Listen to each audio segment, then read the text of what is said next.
Hola, hola, hola. Parece una clase de yoga.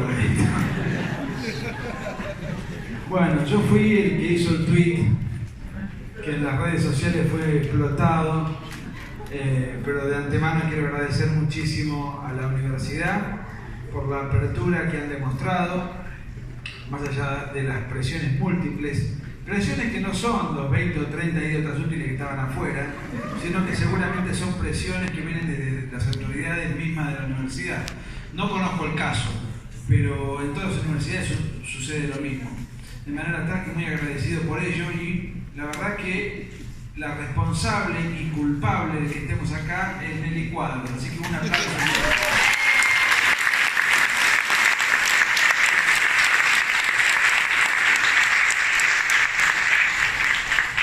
Cuando con Agustín estábamos terminando el libro que nos hizo recorrer tantos países y que nos sigue llevando por tantos rincones del hemisferio, toda América, incluyendo España, todos los sectores de habla hispana, nosotros habíamos terminado el trabajo y nos faltaba lo más importante del libro, que es la tapa. Sí, ¿cómo? Lo más importante del libro es la tapa, lo más importante es el contenido, no. Lo más importante es la tapa, porque si el contenido y el título no entusiasman, no llaman a la curiosidad, no despiertan interés en el lector, el libro fracasa, no lo lee nadie, queda escondido o no, ni siquiera se publica. Entonces se escribió en vano y el autor o el escritor se frustra. Entonces nosotros hicimos una suerte de tapa que tiene una connotación que pareciera burlona.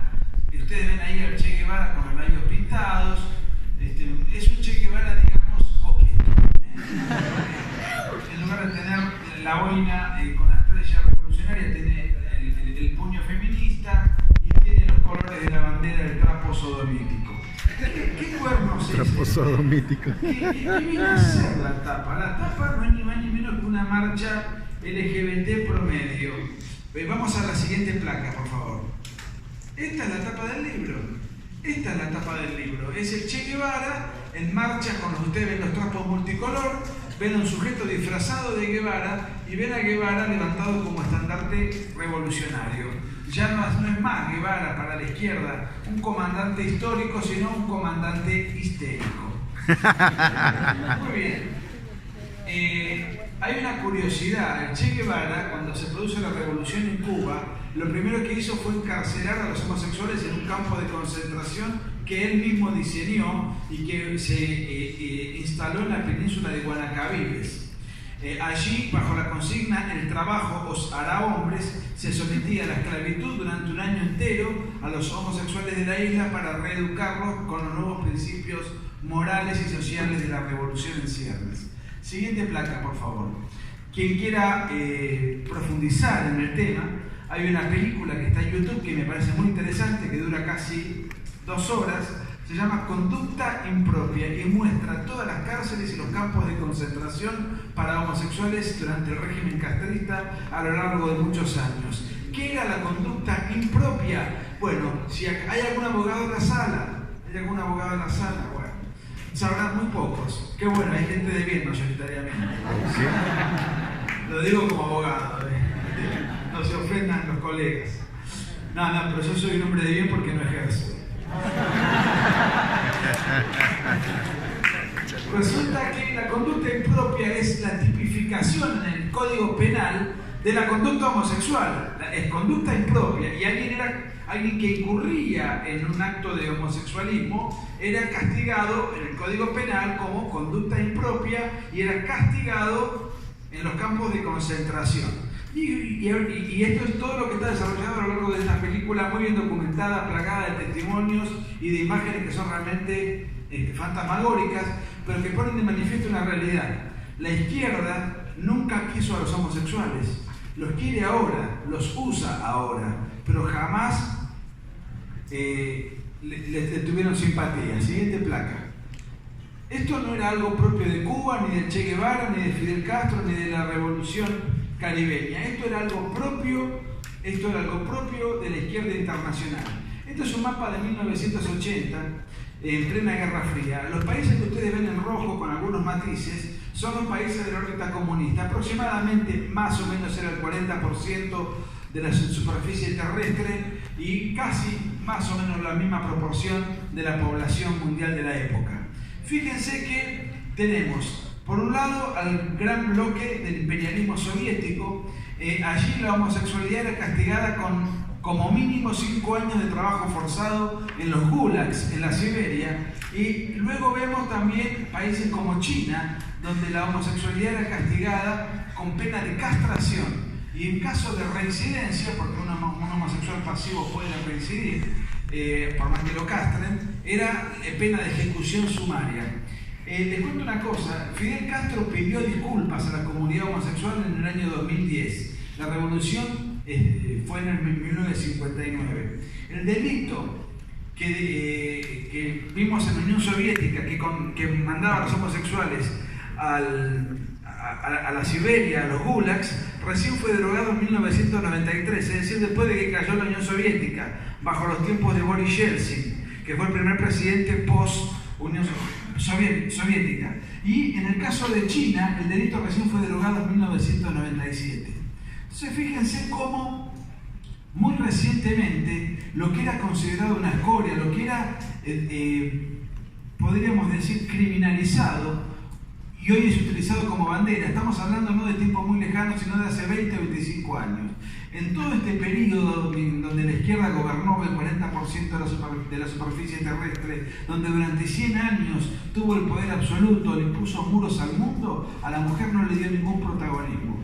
La mujer nunca comandó una KGB, nunca comandó un partido comunista, nunca comandó en ningún país de todas estas órbitas, y 20, 25 años después los mismos sectores que a la mujer marginaron y al homosexual criminalizaron, ahora se presentan ante la opinión pública como los abanderados del orgullo gay y los abanderados de la emancipación femenina. Fíjense entonces que estamos hablando de un cambio radical en cuanto a la estético, discursivo y en cuanto a la clientela a capturar en menos de un cuarto de siglo. Siguiente placa, por favor. Sí.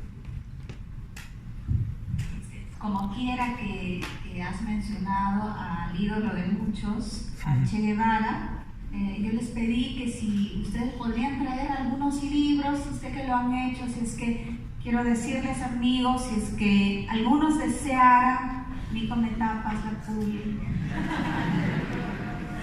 los que desearan comprar los libros, pueden irlos haciendo para no hacer desorden al final. Entonces, pero sí los van a autografiar, fotos, todo, ¿no es cierto? Claro, si no, ¿cómo? Con fotos, con selfies, con abrazos, con todo, ¿qué hacen? Los pueden ir comprando así en orden y al final suben acá para la fotito, el abrazo y todo el selfie, ¿ya? Beso, las chicas, acá hay matriarcado, ¿no es cierto? Beso para todos. Eso, y también su teléfono les va a dar. Ya puede ser. Precio. 50 soles, ¿no es cierto? 50 soles. Que rebaje. 50 soles.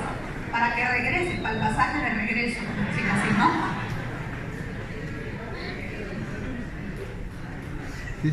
La congresista nos exhorta a los besos, al abrazo. Para mí esto es incitación a la orgía. Acoso. Muy bien. Nosotros vemos que la izquierda tuvo una forma, una estructura, una estética, un discurso, y luego modificó radicalmente todo esto en un tiempo muy cercano. Nosotros le atribuimos este cambio político a una fecha específica, que fue el año 1992. ¿Por qué razón? Porque en ese año se desarmó la Unión Soviética. En el año 89 cae el muro de Berlín. En agosto de 1991 la Unión Soviética deja de existir. Esto fue tapa de todos los diarios del mundo.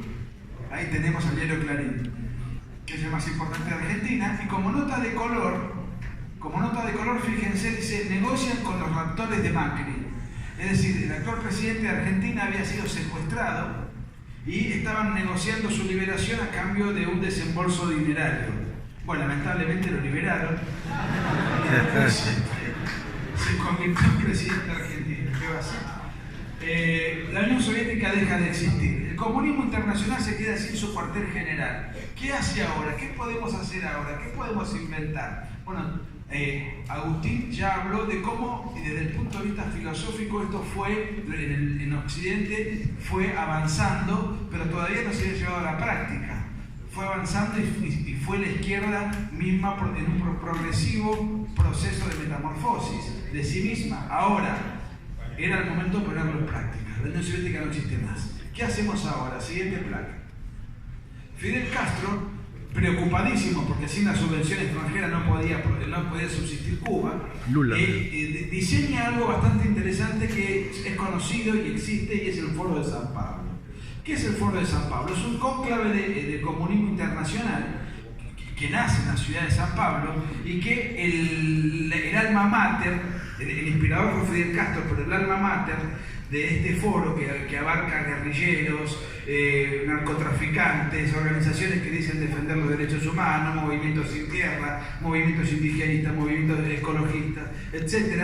El fundador intelectual fue Fidel Castro, pero el fundador material, podríamos decir, fue Ignacio Lula da Silva, que es el sujeto que ustedes tienen ahí sentado al lado de Fidel. Esta es una foto del año 93. Ignacio Lula da Silva, con el apoyo del Foro de San Pablo, llegó a ser presidente de Brasil y, como ustedes bien saben, está preso por delincuente ahora. Pero del Foro de San Pablo del año 92 empiezan a partir de este momento en América Latina a aparecer un montón de expresiones y explosiones de conflictos de los más diversos y heterogéneos que antes no existían. Siguiente placa. Bueno, por primera vez aparece en escena como algo importante el ecologismo. ¿En qué año? En 1992, cuando se lleva adelante el primer Congreso Internacional de Ecología Popular. Fíjense que la izquierda, después de haber matado 100 millones de personas, ahora se preocupaba por la tala de árboles en el Amazonas. Entonces hacen un Congreso de Ecología Popular, el primero lo hacen en el año 1992. Fíjense cómo es la fecha clave donde todo esto va teniendo una suerte de metamorfosis en cuanto a la política práctica. Siguiente placa. Acá lo vemos a Evo Morales, un poco más flaco que lo habitual, más joven, y sobre la mesa tiene hojas de coca. En el año 1992 se lleva adelante la primera gran marcha indigenista que une al oriente y al occidente de Bolivia, una marcha realmente importante, porque ahora, después de años sin ningún reclamo, sin ninguna marcha, se lleva adelante la primera. ¿Por qué en 1992? Bueno, por lo que dije antes, porque la izquierda necesitaba nuevas expresiones de conflicto. Y en Bolivia se pensó que por las características étnicas que tiene Bolivia se podía llevar adelante un conflicto, en este caso, entre razas, y tratando de presentar al aborigen como una persona sometida por el hombre blanco. Y el año 1992, ¿por qué se hace este año y no se hizo antes? La excusa estuvo muy bien. Dijeron, bueno, en 1992, hace 500 años que se cumplen 500 años, 1492, de que estamos siendo sometidos por el imperialismo europeo o por el imperialismo de la cultura católico-cristiana, que nos somete, nos oprime cultural, política y económicamente. O sea que ese año les vino muy bien. Yo conozco muy bien a Evo Morales porque le he dedicado una biografía hace 5 años que se llamó El Impostor. Evo Morales es el único indígena que se llama Morales, por empezar. Y el segundo punto es que no habla ningún otro idioma que no sea el español, ¿no es cierto? ¿Cuál era el reclamo? El reclamo era luchar contra el imperialismo que nos quiere imponer sus usos y costumbres, y nosotros tenemos que defender nuestras costumbres ancestrales, fundamentalmente la madre tierra, es decir, la Pachamama. ¿Qué hay en la madre tierra? ¿Por qué tanto énfasis en la madre tierra? ¿Por una cuestión religiosa ancestral? No, porque Bolivia es el segundo país productor de cocaína más importante del mundo, y en la tierra que defiende el cocalero Evo Morales, precisamente lo que se produce es la materia prima para la cocaína. Después de la FARC, Bolivia es el segundo productor mundial, 150 toneladas de cocaína anuales. Siguiente placa, por favor. En 1992 nace el proyecto bolivariano. Fíjense que todo es en 1992. 1992, Hugo Chávez intenta hacer el primer golpe de Estado, el primer intento de golpe de Estado. El 4 de febrero del 92 se levanta con una serie de coroneles, Hugo Chávez a la cabeza, se levanta para hacer una sublevación militar. El objetivo es hacer un golpe de Estado, atentar contra el sistema democrático constitucional que en ese momento gobernaba Carlos Andrés Pérez. El golpe fracasa, Chávez se rinde y Chávez pacta la rendición diciendo, bueno, pero déjenme dar una conferencia de prensa. La conferencia de prensa, que es esa, le dio fama, celebridad, va preso, pero realmente se convierte en un personaje de fama mundial. La izquierda apoya y hace lobby, y en 1994 es indultado. En 1995 empieza su campaña política por todo Venezuela para ir ganando adeptos, y en 1998 gana las elecciones, asume en 1999, hace 20 años que este proyecto funciona en Bolivia de manera ininterrumpida, en Venezuela de manera ininterrumpida. Chávez no es más presidente porque murió, pero le sigue Nicolás Maduro con la misma matriz política, sistémica, y bueno, con los resultados están a la vista. No hace falta que yo hable acerca de qué pasó con el proceso venezolano, que tiene 20 años de funcionamiento ininterrumpido. Pero esto nace en 1992. Siguiente placa, por favor. Y acá nos empezamos a acercar al tema que nos ocupa, porque en 1992 se lleva adelante la primera marcha del orgullo gay en Buenos Aires. Quien sostiene el megáfono es Roberto Jáuregui, ¿Cómo? Jáuregui, dije.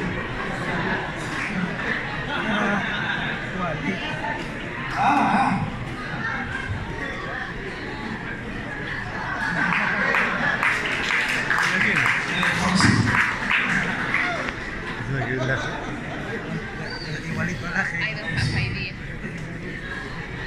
Eso es discriminación.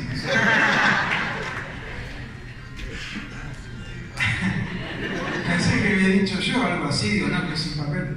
Roberto Jáuregui con el megáfono está en una marcha. Fíjense que la marcha no tenía los colores que tienen hoy, y que algunos personajes más discretos tomaron la precaución de usar una careta para no darse a conocer. Fíjense, todavía no tenía la connotación que tienen hoy las marchas. Roberto Jáuregui fue el fundador de la comunidad homosexual argentina, y su hermano Carlos Jáuregui fue el fundador de la Fundación Huésped, que es la que actualmente contrata al gobierno de Macri para hacer los programas de textos educativos en los niños, todos infiltrados por la ideología de género. Pero tanto Roberto como Carlos murieron en los años 90, los dos eran homosexuales, y en los años 90 ambos murieron de SIDA. Uno en la vida puede hacer lo que quiere, está bien que así sea. Lo que uno no puede es evitar las consecuencias de las decisiones que uno toma. Vamos a la siguiente placa. A la siguiente.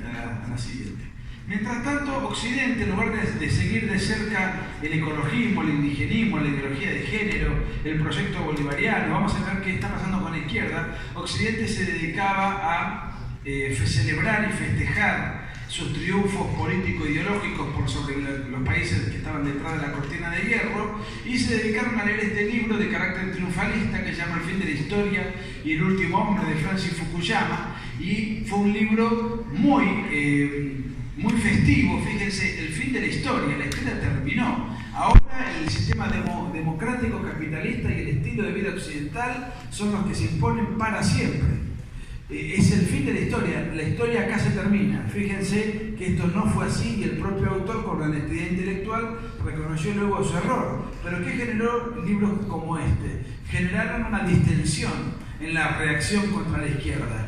Generaron una suerte de optimismo donde se bajó la guardia, por decirlo de algún modo. Siguiente placa.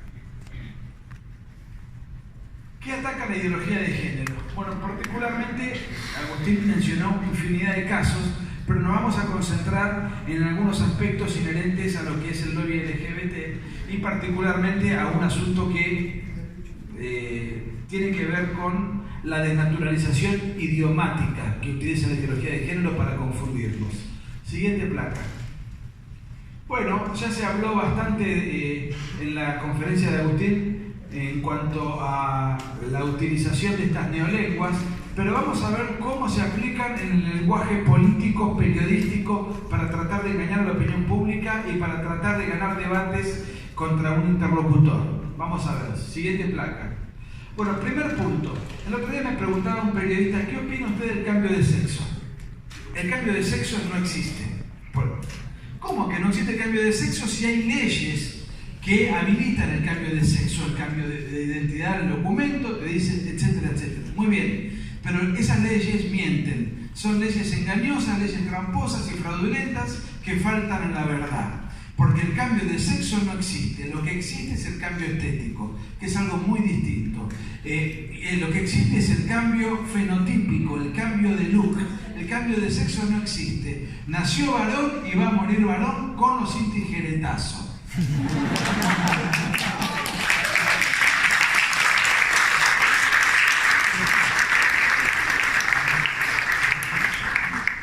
Tiene la libertad de disfrazarse toda la que quiera, pero lo confirmadamente cierto es que el cambio de sexo no existe.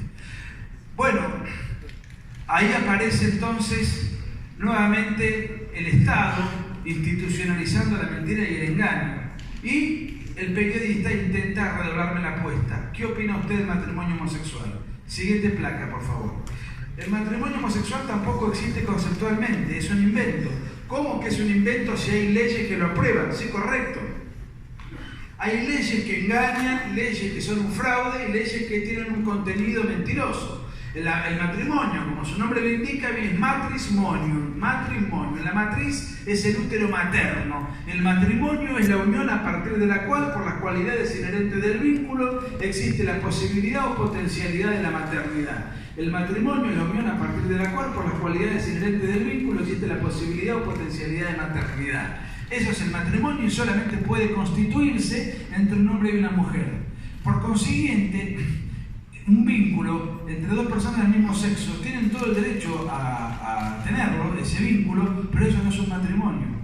Eso no es un matrimonio. Pero bueno, no puedes decir eso, porque entonces, si el Estado no le reconoce a dos personas del mismo sexo los mismos derechos que al matrimonio de verdad, entonces estamos en presencia de un Estado homofóbico. Miren, esto equivale a decir que si una persona le pide al Estado que le otorgue el carnet de conducir y una persona ciega le pide al Estado el carnet de conducir y el Estado no le otorga el carnet de conducir, estamos en presencia de un Estado ciegofóbico. La realidad es que si un ciego le pide al Estado el carnet de conducir, el Estado no le tiene que otorgar el carnet de conducir. ¿Por qué razón? Porque no puede conducir. No es tan difícil. Y dos personas del mismo sexo que piden al Estado que le otorgue los derechos propios de un vínculo matrimonial, el Estado no se los debería dar. ¿Por qué razón? Porque eso no es un matrimonio. ¿Por qué razón? Porque no hay ninguna posibilidad de maternidad. Es cierto que en una pareja heterosexual a veces accidentalmente puede no haber hijos, es cierto, pero lo esencial es que en el matrimonio propiamente dicho existan hijos. Y puede ser que no existan hijos por algún asunto accidental. En cambio, en la pareja homoparental, ahí hay un asunto esencial que impide la posibilidad de procreación. Entonces, ¿cuál es el siguiente argumento que nos van a dar? Bueno, que si no otorgamos, si no aprobamos esta circunstancia, entonces las parejas del mismo sexo no van a tener la posibilidad de adoptar. Siguiente placa, por favor. Y acá se está desnaturalizando un concepto que es el concepto de la adopción. ¿Por qué? Porque la adopción no es un derecho del niño, no es un derecho del adoptante. La adopción no es un derecho del adoptante, es un derecho del niño a ser adoptado. La adopción es un derecho del niño a ser adoptado o en todo caso es un derecho del adoptante subordinado a los principales y fundamentales derechos del niño. En todo caso es un derecho derivado, un derecho de segundo grado, un derecho subordinado a los derechos superiores del niño. Y además les cuento lo siguiente, no es gratuito que un niño sea adoptado en una pareja homoparental. ¿A qué nivel? Miren, para que se den una idea, los niños criados en parejas heterosexuales, sean una crianza con padres biológicos o adoptivos, el 1,6% de ellos puede tener tendencia homosexual. En cambio, los niños criados en parejas homoparentales, el 35% de ellos puede tener tendencia homosexual.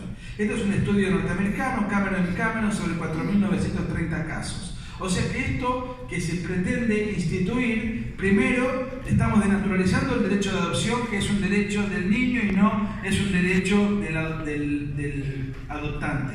Cuando hablamos de que es un derecho del niño, tenemos que decir, ¿derecho que tiene el niño a ser adoptado? ¿Y qué significa eso? Significa que se le restituya al niño aquello que el niño ha perdido. ¿Qué es lo que el niño ha perdido, a mamá y a papá? Siguiente placa, por favor. Pues bien, si yo digo, desaconsejo por todo concepto la adopción homoparental, si digo no existe el cambio de sexo, si digo no existe el matrimonio homosexual, ¿de qué me van a tratar a mí? ¿De qué me van a tildar? Homofóbico. Pero acá les digo otra noticia que tiene que ver con todo aquello que deriva de la ideología de género. Tampoco existe la homofobia. La homofobia es un invento. ¿Cómo que es un invento? Sí, es un invento. La homofobia, como su nombre lo indica, si desarmamos la palabra, es una fobia. Y la fobia es una enfermedad mental, es un trastorno que están establecidos, detallados y estipulados taxativamente en los manuales de psiquiatría. ¿Cuál es el manual de psiquiatría más moderno? El DSM-5. Ese clasifica todas las fobias, la aracnofobia, la fotofobia, la claustrofobia. No existe la homofobia en ningún manual de psiquiatría. Es un invento idiomático que utiliza el lobby para tratar de desacreditar a todo aquel que se opone a sus designios y pretensiones. Y que tiene una función insultante, una función peyorativa y una función patologizante, porque lo que busca este tipo de artilugios idiomáticos es patologizar, es decir, tratar de fóbico, es decir, tratar de enfermo, es decir, tratar a tu oponente como si éste tuviese un desorden psiquiátrico. Fíjense, ahora bien, se utiliza a todo propósito, incluso propagandístico. ¿Ustedes recuerdan lo que fue la masacre de Orlando? Sí. Levanten la mano de verdad los que saben lo que era la masacre de Orlando. ¿Y los que no saben? ¿Todos saben? Bueno, hay 5 nada más. Bueno, es un público sumamente informado. 6. Miren, esto fue hace 4 años y lo recordamos. Fue en un bar, en una discoteca homosexual, gay, en Orlando. Entró alguien desalmado, un francotirador con un arma de guerra, entró a disparar a la multitud que estaba bailando, etc. Mató 50 personas en una fracción de segundos. Un agente de seguridad le pegó un tiro y murió. Entonces, todos los hashtags en Twitter, todas las redes sociales explotaban, los medios de comunicación explotaban con el lema "la homofobia mata, la homofobia mata". Todo el mundo demonizando la homofobia, en los perfiles en las redes sociales todo el mundo ponía su cara, pero con todos los colores propios de la simbología gay, etcétera, etcétera, etcétera. Y esto es una noticia promedio de la época. El ataque de Orlando es solo el último ejemplo de cómo la homofobia aún es mortal en el mundo.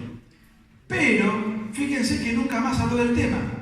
Fíjense que nunca más se marchó, nunca más se recordó, nunca más se veneró a las víctimas, nunca más...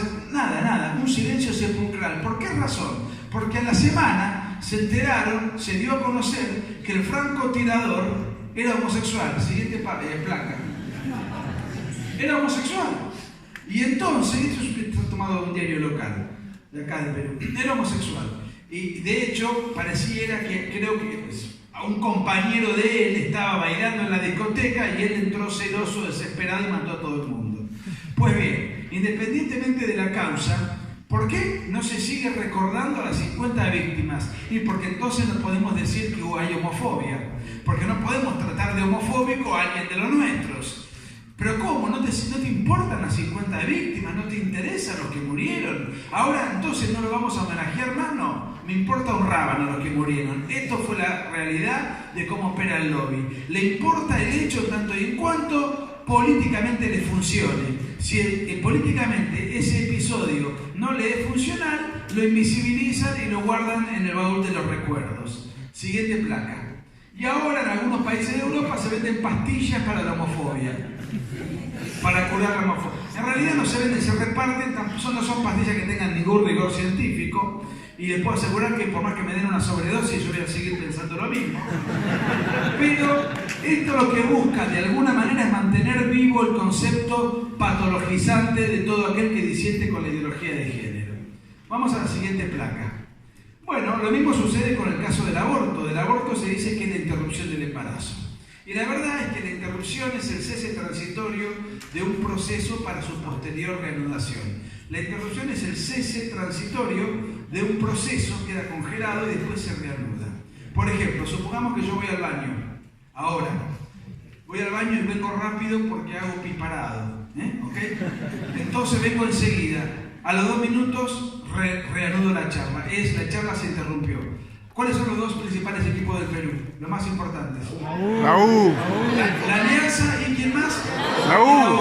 Juega la Alianza contra la U y los hinchas entran a tirarse botellazos. Se arma una batalla tremenda en el estadio y iban empatando. Y el árbitro, el referí, decide interrumpir el partido hasta que se calmen los espíritus. Viene la policía, actúa la policía, se interrumpe el partido 15 minutos. Al otro día sale en el comercio, en el superclásico, se interrumpió 15 minutos. Se interrumpió, después se reanudó.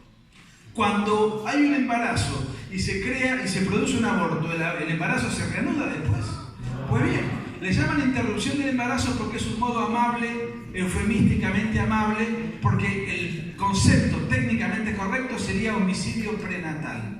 Homicidio prenatal. Y siguiente placa. Y todos los lobistas que quieren imponer el aborto lo pretenden instalar a través de un concepto curiosísimo, que primero que es un derecho de la mujer. ¿El derecho a qué? A disponer de su cuerpo. Estamos de acuerdo que una mujer puede disponer de su cuerpo. El problema es que lo que está en el vientre materno no es el cuerpo de la mujer, sino que es un ser humano absolutamente distinto del de la mujer y a partir del momento de la concepción. ¿Esto quién lo dice? El Papa, lo dice el pastor, lo dice la Biblia, lo dice la ciencia.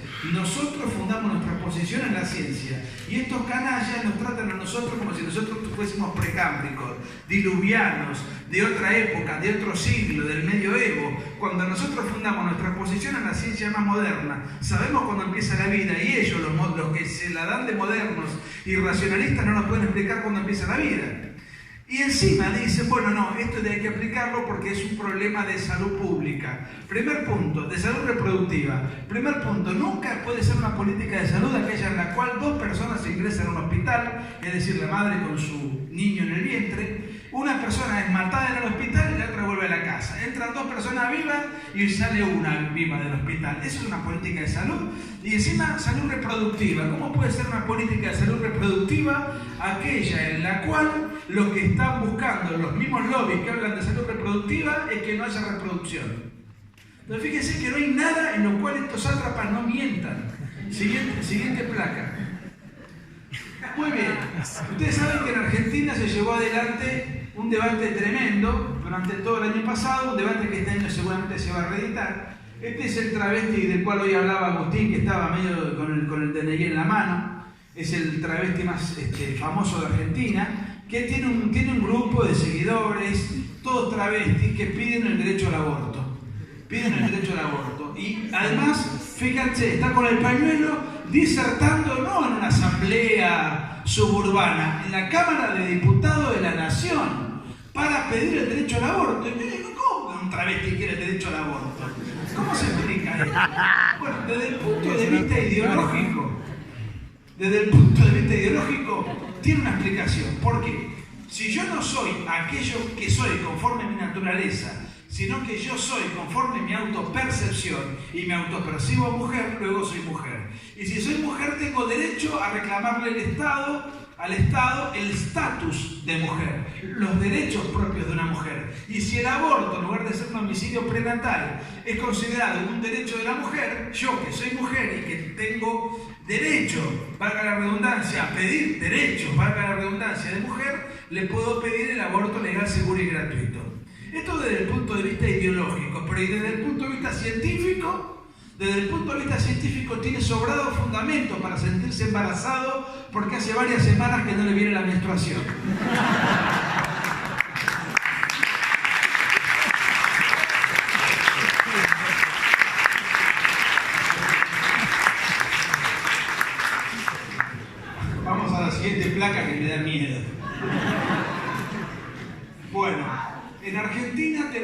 54 opciones de género y ya se está disputando en el Congreso y los lobistas ascender el número a 67.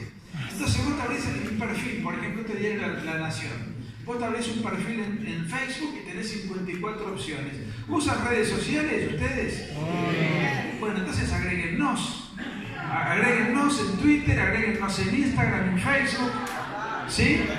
Y a Nelly. A Nelly, que es mucho más linda que nosotros, ¿la siguen también a Nelly?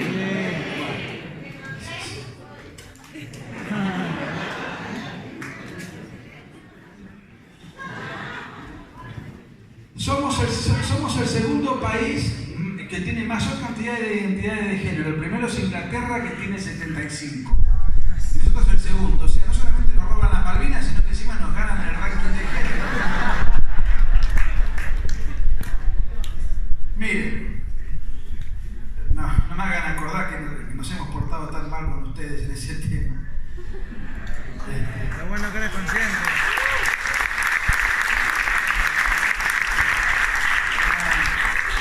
Una vergüenza.